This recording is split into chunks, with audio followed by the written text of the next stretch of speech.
Hi, this is Stephen. I wanted to take an opportunity to discuss the Indian cycles of time known as the Yugas. Yugas are also known as ages. So Greek thought, like Plato, they talk about these ages, the Golden Age. They talk about the Silver Age, the Bronze, and the Iron Age. In the Hindu or Indian system of time, there's a lot of different conceptions.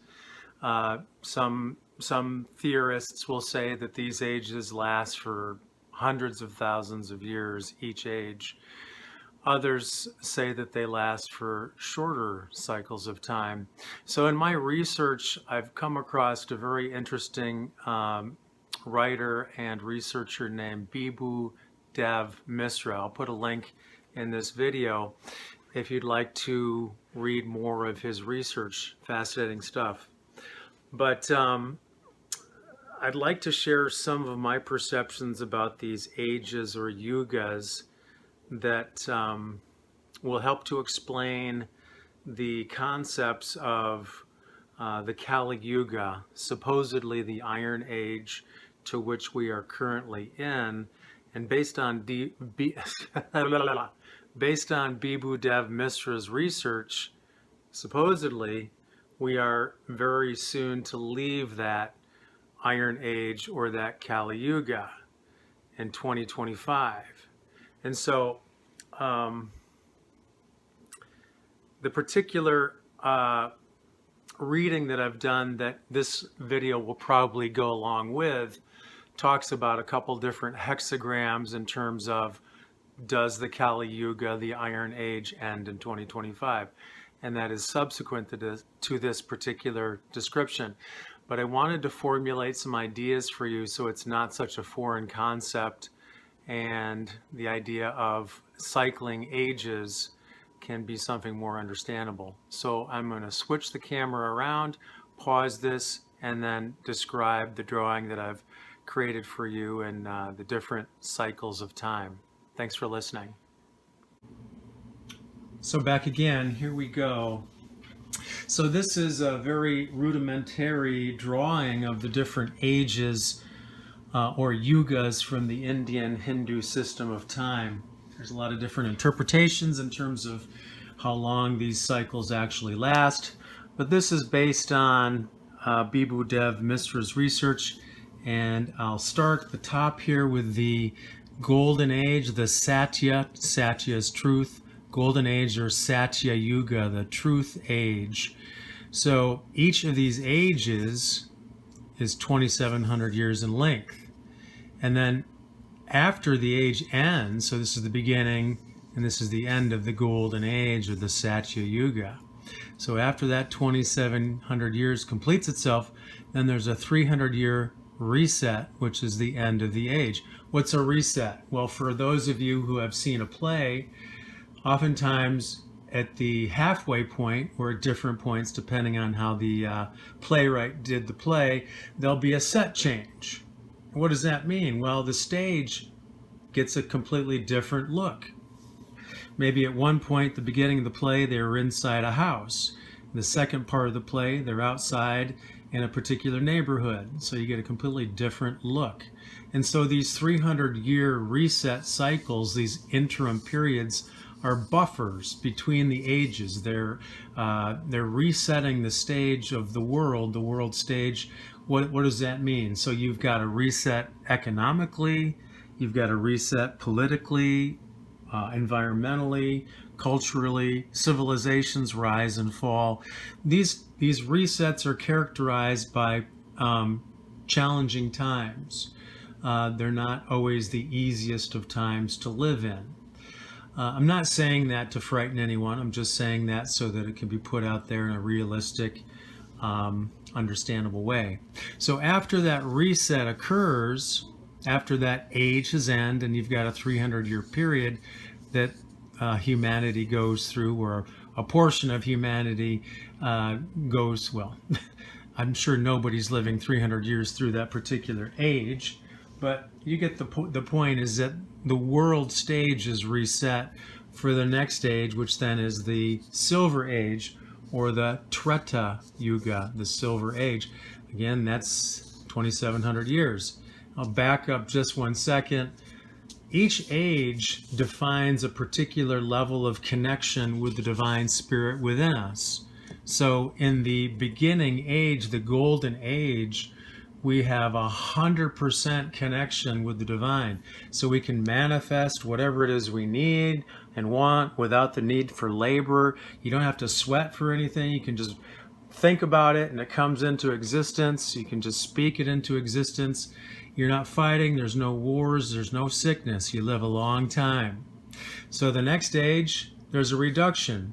After the 300-year period, we see a reduction in the level of connection with the divine spirit within you, the creator spirit, if you will. And that reduction is 25% reduction in that connection. So the Silver Age is still very good, still have 75% connection with the divine.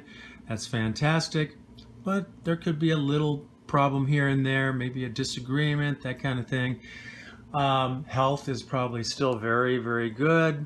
You can still manifest whatever it is you need without needing to labor for it, sweat for it, toil for it. You can bring it in with your intention, your visualization, your spoken word, so forth.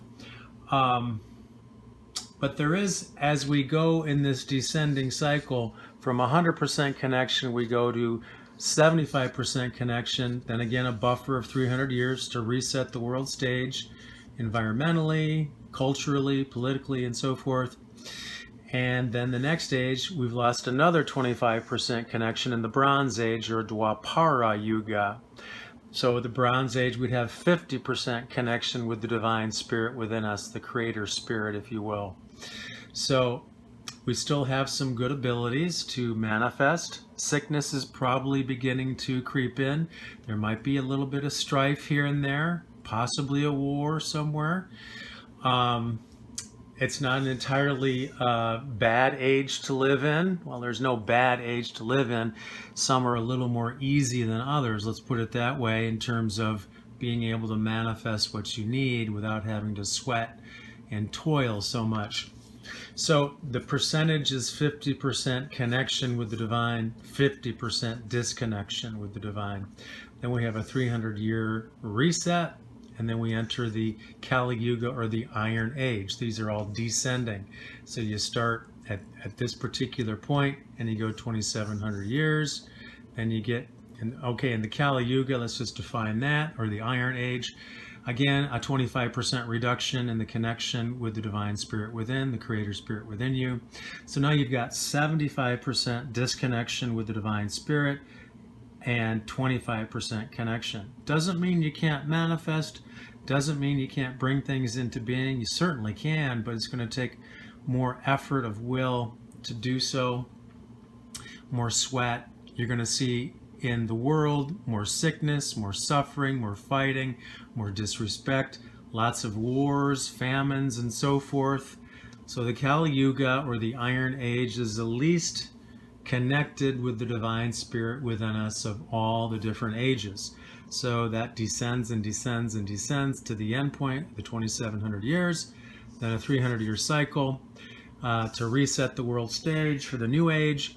And then, based on Bibhu Dev Misra's research, at approximately 725 BC or BCE, the ascending Kali Yuga began. So you do a descending Kali Yuga, a buffer, and then you go back into the Iron Age, or the Kali Yuga, to ascend.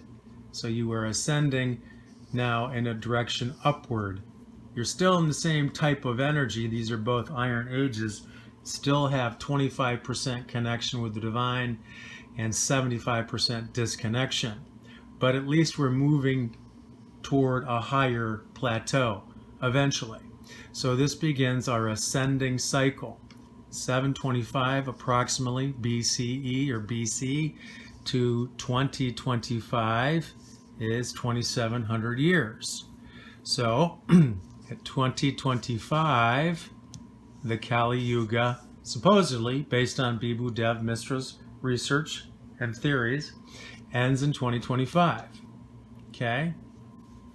And if you look around at what's happening on the planet today, wars, strife, refugees, people suffering extensively, it's hard to say that we're in a golden or a silver or a bronze age. It's quite easy to say, yes, it certainly makes sense that we would be characterized as living in the Iron Age, or the lowest of the ages, the Kali Yuga. So, 2025, that supposedly begins a 300-year reset period. Okay? Jesus in the Bible, I think his famous quote is, "I will be with you even unto the end of the age." Even unto the end of the age. Not to the end of the world. Of course, he would be there for that too, I'm sure. He would never forsake us. But the idea is interesting that the wording was, "I will be with you even unto the end of the age." Because I'm sure that he knew that the end of the age is a particularly difficult time for people and all living beings on Earth. So, from 2025, based on this research, we enter the 300-year reset period. Now we're no longer in an age. This is a non-age. We're not in the Bronze Age. We're not in the Iron Age. It's not the end of the world. It's just the end of an age. And so that has to be remembered. There really, in this system of time based on Hinduism from India, there really is no end. Everything just keeps on going perpetually. Everything cycles perfectly, and we're just at a very particular point in the cycle that continues to renew itself, complete itself over and over and over again. So what happens after we enter the 300-year reset? Well, again, this is a set change. We can expect environmental, political, civilization changes, economic changes, just changes on all different fronts. Civilizations, countries can rise and fall. All sorts of stuff can occur. Generally, the buffer periods or reset periods are time of great difficulty, or can be characterized by great difficulties. So it's a very important thing for us to remember that and to help one another get through these times. So after the 300-year cycle, those of us that are being born on Earth, that are coming back to Earth, will then enter the Bronze Age, or Dwapara Yuga. Now we get a 25% increase in connection with the Divine Spirit within us. So we're able to manifest more easily, less wars, less suffering, less disease, less strife, less inhumanity toward one another, toward the planet, toward animals, and so forth. 50% connection, 50% disconnection. There's a big improvement. It's not perfect, but it's a big improvement from the Kali Yuga or the Iron Age, with a 25% connection and 75% disconnection. So then we go to finish that age, 2,700 years, go to the next cycle, the reset, 300 years, bump up another 25% of connection to the Divine Spirit within us, the Creator Spirit, get to the Silver Age, the Treta Yuga I should say, and that's 75% connection with the Divine, 25% disconnection. Wonderful. Things are a lot easier. Things are smooth sailing. Not perfect, but pretty darn close. So the 300-year cycle after that occurs, the reset, and the stage change, and then we enter the Golden Age once again in an ascending Golden Age cycle of 2,700 years, the Satya or Truth Yuga, Truth Age. Well, that's 100% connection with the Divine, and things are quite easy. You don't have to toil or labor for what it is you need. There's no war, there's no sickness, there's no strife.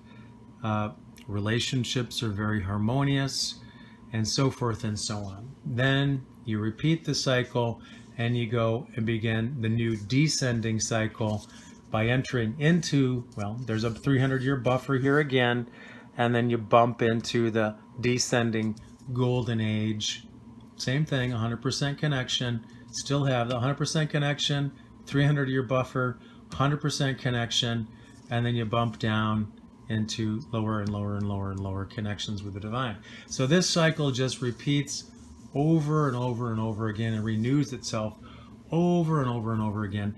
And by observing world events, people's personality, their behavior, how much people fear, how much they're angry, how much war and suffering and sickness and strife and animosity and jealousy and greed and stealing and so forth, killing and so forth, you can tell based on the criteria of how the humanity is and how it's behaving. You can detect where you're at in the particular cycle. In these 12,000, this is a 12,000 year cycle.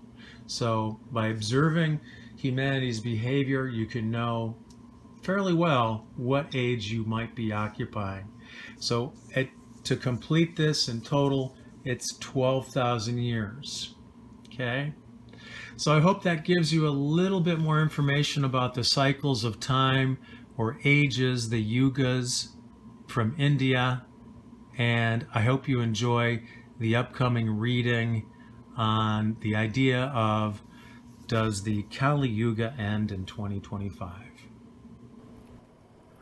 Welcome back to Timeless Messages from the I Ching. This is Stephen. Thanks for tuning in. Hope you're doing well.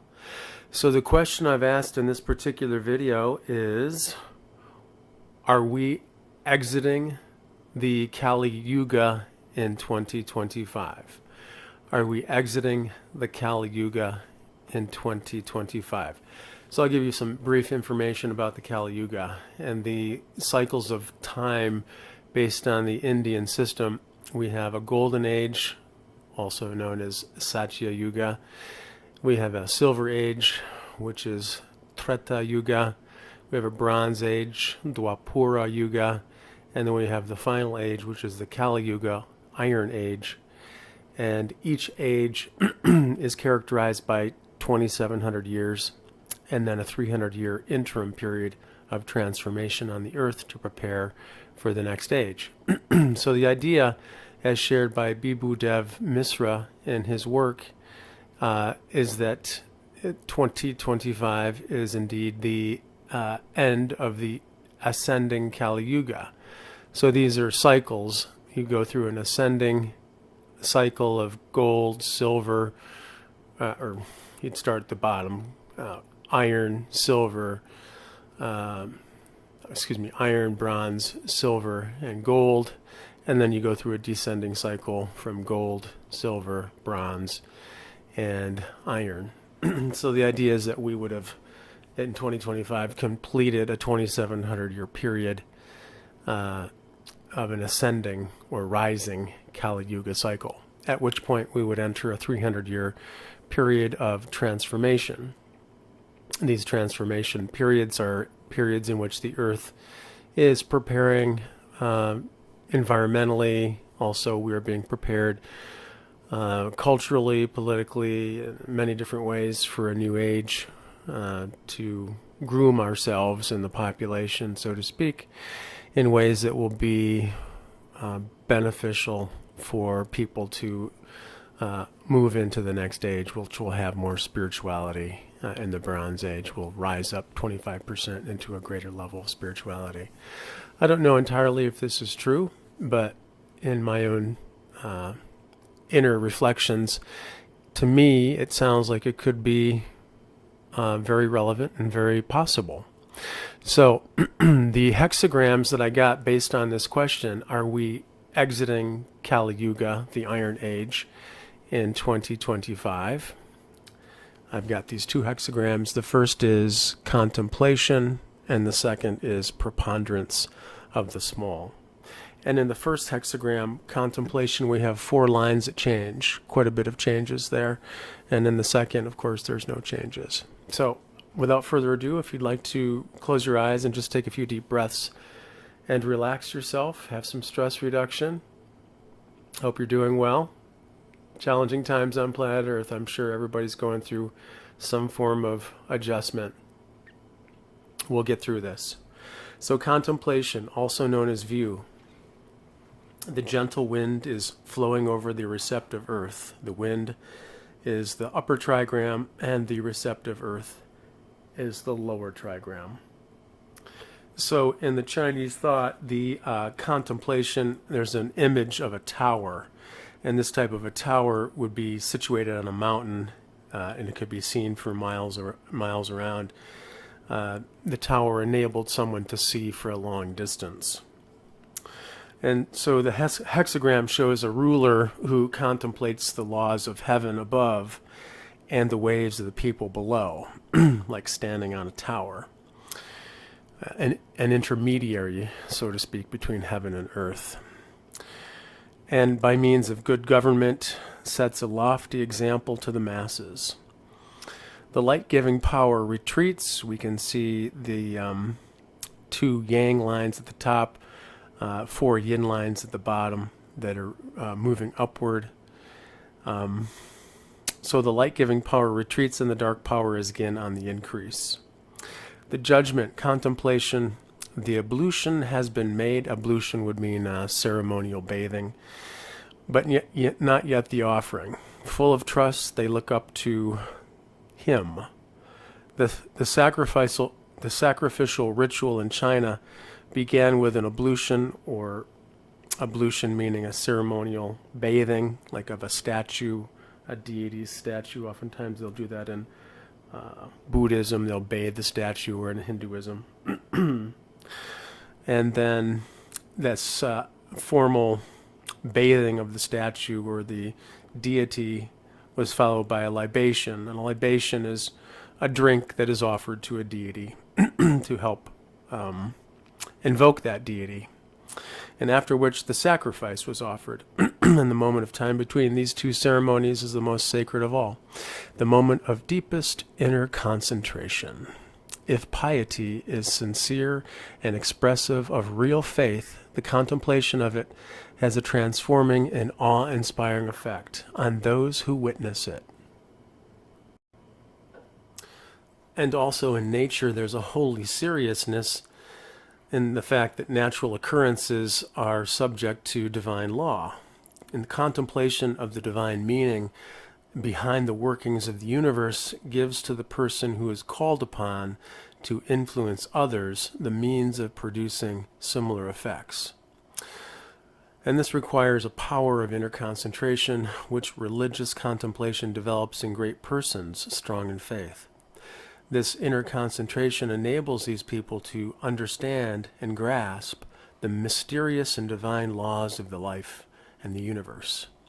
And by means of profound inner concentration, they give expression to these laws in their own persons.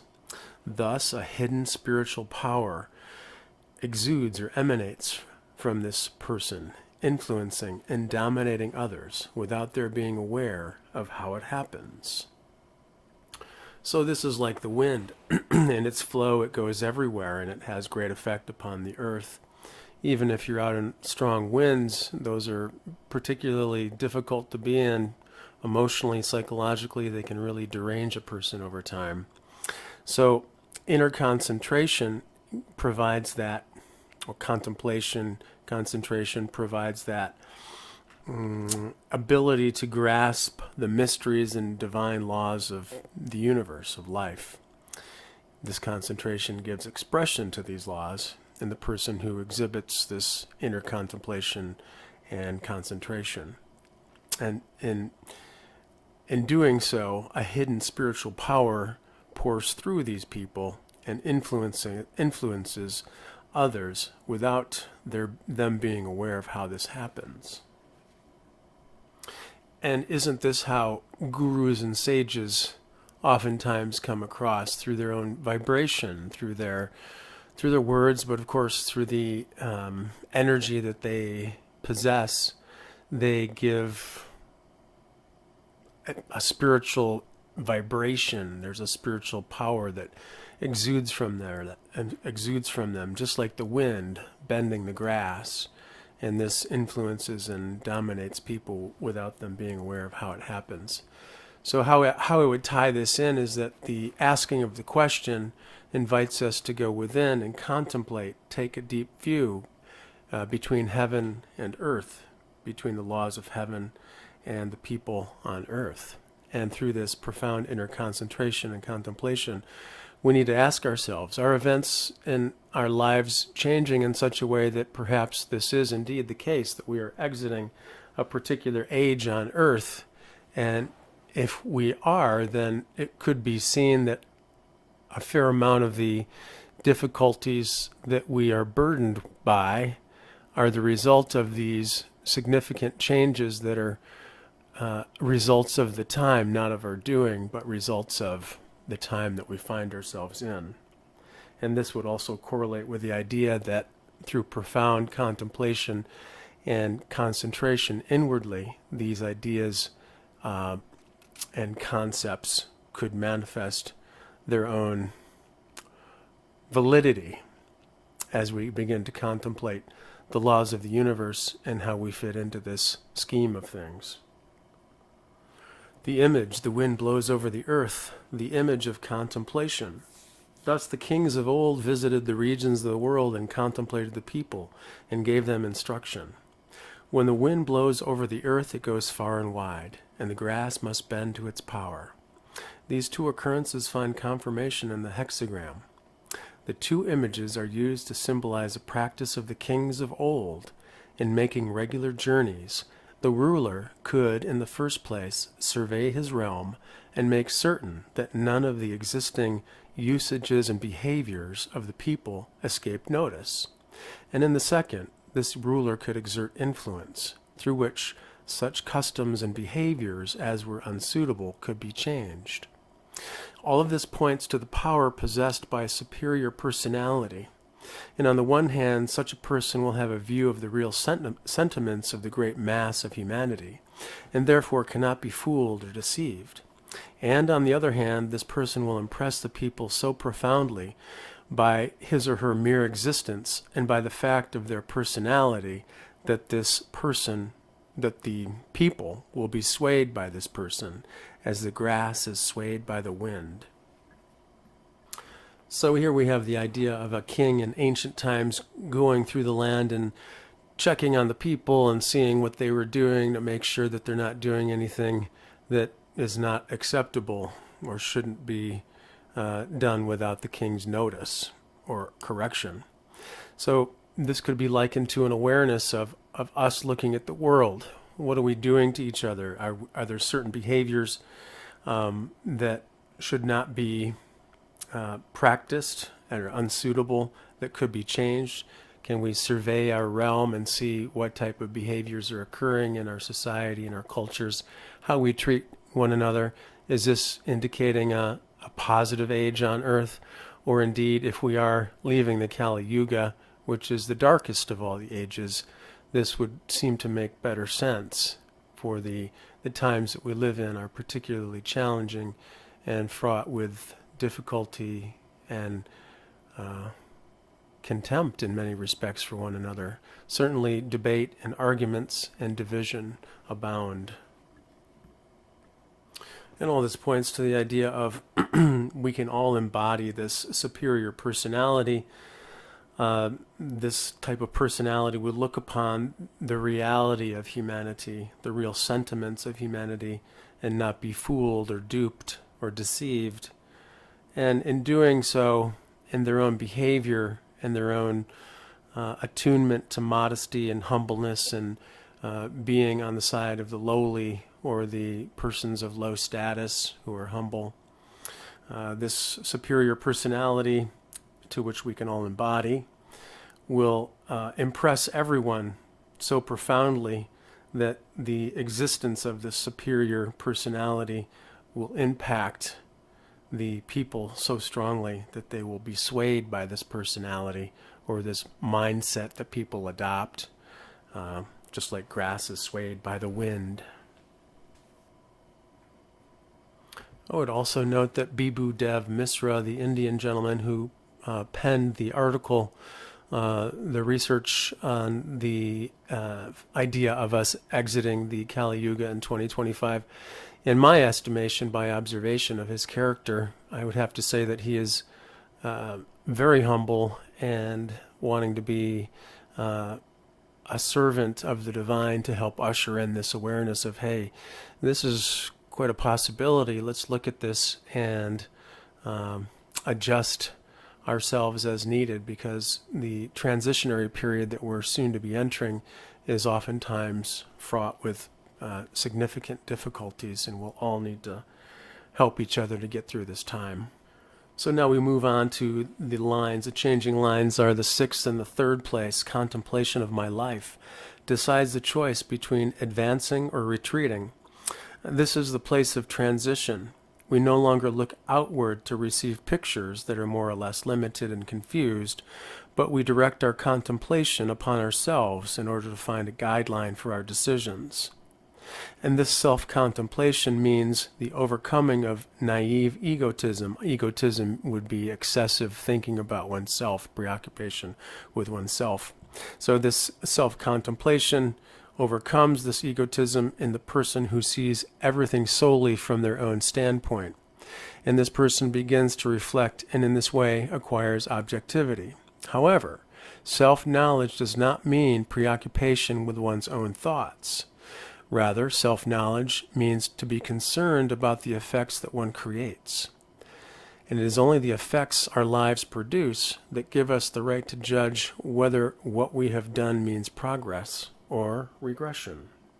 So that's a good question. Have we as humanity been self-aware enough to make choices that indicate that we are progressing or regressing?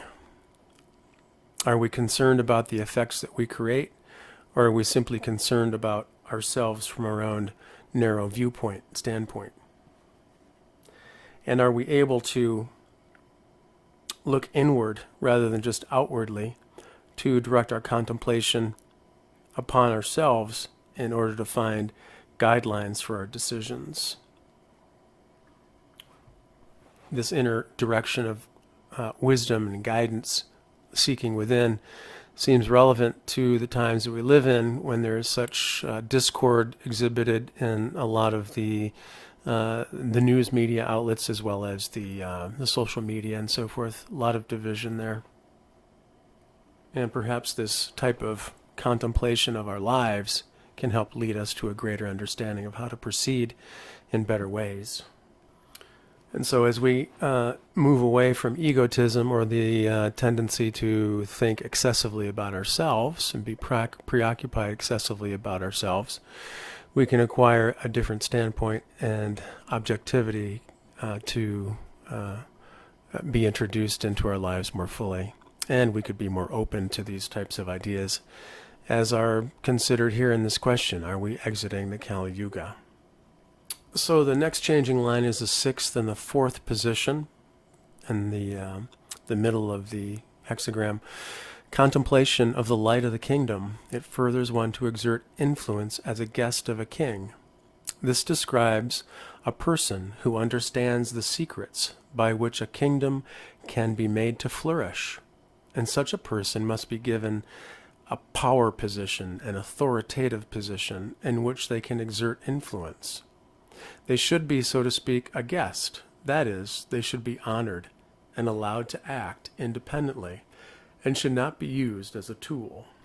So this can manifest in lots of different ways. It can be a real person, a man or a woman, or it can be an awareness about the secrets or inner contemplation, wisdom by which a kingdom or the world can be made to flourish.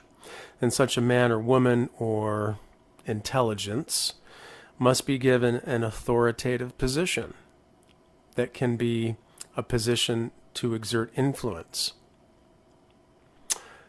They should be, so to speak, a guest and should be honored as such and allowed to act independently and should not be used as a tool. So this points more fully to the idea that us leaving the Kali Yuga could be quite a distinct possibility, because here we have the idea of a person or an intelligence that is understanding and revealing secrets by which a kingdom or a world could prosper and flourish.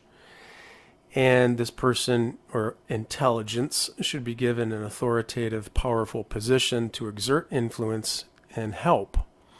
And they should be honored and allowed to act independently, this intelligence as well, and should not be used as a tool. So, if anything, sharing this idea, I certainly don't want people to be afraid, nor do I want people to take this information and this be considered a tool by which they are going to modify their lives in negative ways. And I certainly wouldn't want this to be a tool to create anxiety and fear, but rather I would want this to be an understanding of the possibility that this is indeed what's occurring, and how can we move forward in a way that we can all thrive and prosper and flourish. So the third changing line is the 9 in the 5th place, contemplation of my life. The superior person is without blame. A person in an authoritative position to whom others look up must always be ready for self-examination. And the right sort of self-examination, however, that consists not in idle brooding over oneself or excessive thinking about oneself, but in examining the effects that one produces. Only when these effects are good, and when one's influence on others is good, will the contemplation of one's own life bring the satisfaction of knowing oneself to be free of mistakes. So here we have again kind of a re-emphasizing the idea of the influence, the powerful intelligence or person in an authoritative position, who is not idly brooding and thinking about oneself, but is considering the influences that their life is producing. And here the idea of this reading coming through, and my hope is that we'll produce a positive influence for others and a good influence, so that would bring satisfaction to me, so that I would feel that my process and my effects are having a good influence upon others. And this can also point to the idea of the mass of humanity, everyone, being ready to self-examine ourselves and ask ourselves, are the effects that we produce good? And is our influence on others good? And as we contemplate our own life, does it bring us the satisfaction in knowing that we're free of mistakes because we're producing good effects in our dealings with others, in our dealings with ourselves, and are we staying connected to our own inner guidance and being aligned with what feels real and true and good? So this also is relevant to the process, particularly if we are going out of this particular age, the Kali Yuga, the Iron Age, then we do have to ask ourselves, how can we produce good effects and only good effects and be free of mistakes and live in the satisfaction that we are in our own power and authoritative position, looking at ourselves and correcting ourselves when need be. This can help us move through this time, whatever this time happens to be as well, in a much better way as we examine ourselves and make improvements. And in the final changing line, the 9 at the top, contemplation of his or her life. The superior person is without blame. This can be a man or a woman. While the preceding line represents a man who contemplates himself, here in the highest place, everything that is personal related to the ego is excluded. This pictures a sage who stands outside the affairs of the world. Liberated from their ego, they contemplate the laws of life, and so realize that knowing how to become free of blame is the highest good. So here we have the sage, feminine or masculine, it doesn't matter. It's really an awareness and a state of being that places a high emphasis on examining and contemplating the laws of life and living in such a way as to be free of blame. So this can be very, very helpful. All these lines are hinting at one another about looking within, contemplating one's kingdom understanding these divine laws and secrets by which the world or the kingdom can flourish so they can exert influence and be honored as an independent, powerful person or intelligence, and being in an authoritative position, a position of power, but also being ready at any time to self-examine oneself to improve one's behavior and to ask, are my actions or is my behavior producing good and beneficial results so I can be free of mistakes. And here the final line is essentially saying the same thing. The sage is above or outside the affairs of the world and understands the laws of life, contemplates and understands these laws of life, and realizes that the best way to live is to be free of blame. That's the highest good. And so we could model our lives in this way too and ask ourselves, what can I do?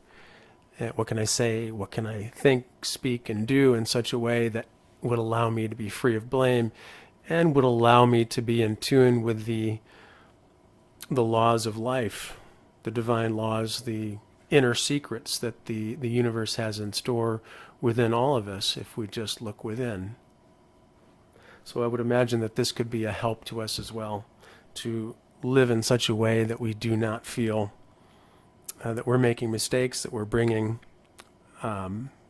positive effects through our actions and words and thoughts, and also that we are living in such a way that does not bring blame to us.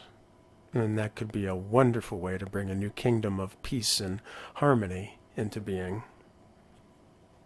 From the first hexagram, we have movement from all those changes in contemplation, inward looking, to preponderance of the small, which is the opposite of preponderance of the great. So in preponderance of the great, strong lines are in the majority and are within, enclosed by two weak lines at the top and the bottom. But here, in preponderance of the small, we have weak lines that are in the majority that are on opposite ends at the top and the bottom. There's 4 weak lines and 2 strong lines in the center. So, I don't know if I want to read all this stuff. One second. Pause here. And as we look at the lines, the yin and the yang lines, here we have a dominance of the feminine yin lines here, 4 yin lines and 2 yang lines. In this hexagram, it's the weak element that perforce means necessarily must mediate or navigate or intervene, reconcile. I'll read this over again to make it better, clearer. In the hexagram, it's the weak lines that necessarily must reconcile or mediate, intervene with the outside world. So it's the weak element that has to create reconciliation with the outside world, not the strong element. So we have to be flexible and not too insistent on our way. If a person occupies a position of authority for which they are by nature really inadequate, extraordinary caution is necessary. So we have to be careful in our dealings with others that we don't use too much force, because in this situation, preponderance of the small, the important thing is to use gentleness and caution throughout this situation in dealing with others and dealing with oneself as well. So essentially the weak element, the humble element, the flexible element within us that's not dominating or excessively demanding or too strong, too self-imposing on others. It is the flexible, humble, weak element that must create the conditions for mediation with the outside world. Mediation is to bring about reconciliation, not just between people, but reconciliation between humanity and itself and all of its interactions. So the judgment, preponderance of the small, which means the majority of the small, success, perseverance furthers, small things may be done, and great things should not be done. The flying bird brings the message. It is not well to strive upward. It is well to remain below. great good fortune. Exceptional modesty and conscientiousness. Conscientiousness would be attentiveness to doing a good job, wanting to do what's right, be thorough, and modesty is a state of being moderate in your estimation of your abilities. You're not arrogant. So these two qualities are sure to be rewarded with success. However, if a person is not to throw themselves away, it's important that they should not become empty forms and just be subservient. Subservient means to always willingly obey others without questioning. So we can't always willingly obey others without questioning. We have to also combine this ability to be modest and conscientious with a correct dignity in our own personal behavior. So essentially this idea of being modest and conscientious or thorough in all our dealings shouldn't just always be that we're going to be subservient and obey everything, obey others without questioning, be a slave essentially. So our modesty and our conscientiousness has to be combined with our own dignity in our personal behavior. We have to have dignity in the way we behave, not just obedience to everyone else's concepts without questioning, or else we will throw ourselves away. That's what the text is trying to say. Don't throw yourself away with just obeying everything without questioning, but live your life in such a way that you can have your own ideas, be modest and conscientious, thorough in your activities, wanting to do good, but also retain your dignity by being true to yourself. And as we proceed further into the text of the judgment, the idea is that we shouldn't count on great success. The necessary strength is lacking. And one should not strive after lofty things, but hold to lowly things. Things on the earth, you shouldn't strive too far. Just like a bird is flying up in the sky, but it shouldn't surpass itself and try to fly into the sun like Icarus. It should descend to the earth, have its limits, and come back to its own nest. And in this way, the bird coming back to its own nest paints the image or the message conveyed by the hexagram. So we have to be able to know our limitations and come back to our nest and be realistic in our process, and not expecting great success, but we can have small successes. And for us, perhaps at this time in our lives, in the cycle of the time that's passing before us, small success perhaps is the best thing for us to accomplish, because as we attain small success, we can be very focused upon doing these small successes to the best of our ability, and to feel that we are producing good effects in doing these things, and have our dignity and be free of blame. So the image thunder on the mountain, so in the second hexagram we do have the arousing thunder above on the trigram above, and the mountain below. So thunder on the mountain. In their conduct, the superior person gives emphasis and weight to being reverent. And in sorrow, this person gives weight and emphasis to feeling their grief. And in their expenditures or spending, they give weight and emphasis to being thrifty. Thunder on the mountain is different from thunder on the plains. In the mountains, thunder seems very near. Outside the mountains, it's less audible than the thunder of ordinary storms. Thus, the superior person derives an imperative from this image. They take an image or take a message from this image. The superior person must always fix their eyes more closely and more directly on their duty than does the ordinary person, even though this might make their behavior seem petty or insignificant to the outside world. So they're very attuned, the superior person is very attuned to how they are coming across, fixing their eyes upon their duty. And they're exceptionally conscientious in their actions. They want to always do what's right and be thorough. And in sorrow, their emotion, expression of their emotion means more to them than the ceremony that they are attending. And in their spending, they're extremely simple, and they don't put on airs, they don't pretend that they're rich and overspend and so forth. In comparison with the person of the masses, all this makes the superior person stand out as exceptional. But the essential significance of the superior person's attitude is in the fact that in external matters, the superior person is on the side of the lowly. The lowly is persons of a lower status. Lower status or importance. Lowly are, I would think humble would be a good word for the lowly. Those who are perhaps in greater need, who are not considered the higher echelon of society. So to look out for the lowly, the superior person is, in their attitude, focused upon this. And they're on the side of the lowly.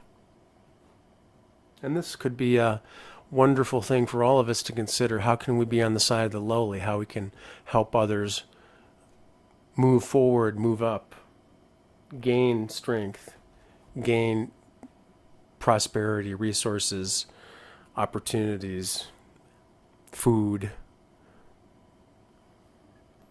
And so the superior person is always attuned to what really matters, to their feelings when they're at a friend's funeral, to being in a state of sorrow and bereavement in that process. Not so much they're not focused on the ceremony as they are their feelings and the loss. And the superior person is also, in their expenditures, they are not extravagant. They are thrifty. They don't go out and overspend beyond their abilities.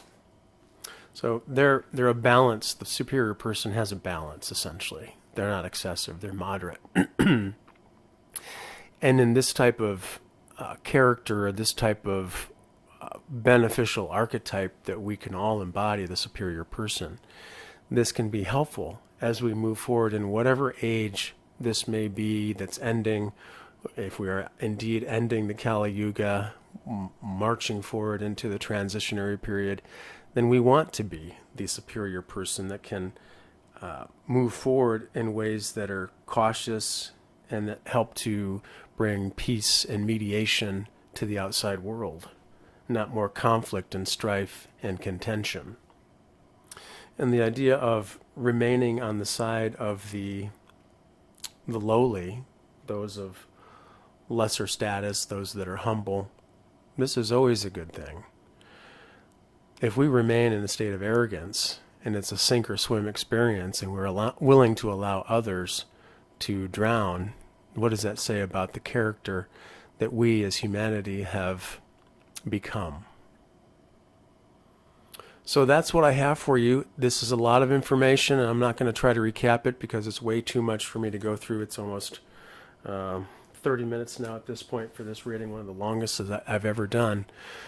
There's a lot of good information here. I think it's relevant for you to listen to this again and write down some of the key points of contemplation and preponderance of the small, not striving too high, going within, being thrifty, making sure that we are attuned to how our actions, thoughts, and words are producing effects, and hopefully as we contemplate and look within ourselves, we'll see that we are producing good effects. And if not, then let's make changes where we can.